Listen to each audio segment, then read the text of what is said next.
Hey, so I want to take a second and show you what I found. Yes, found. This was sitting on the side of the road in my development. Funny thing is, I was actually going out to get another table saw as a side project, uh, which is around the corner here. The blade doesn't raise, but it's a Grizzly, 2 horsepower. And of course, I have my original 113 series here, but that's only a 1 horsepower.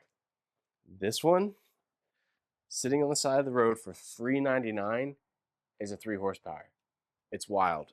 It looks like it wasn't used very much. It just sat around. It did get some rust on it, but it does have the the riving knife, anti-kickback.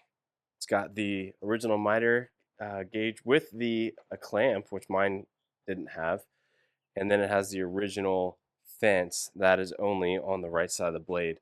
The only thing that I've found so far is that it looks like the start switch is just pulled out too far, so it needs to like get disassembled and pushed back in.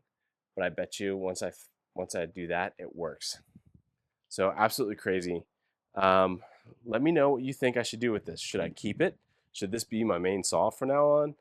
Should I make it a dedicated dado and then have my second saw over there for regular cutting?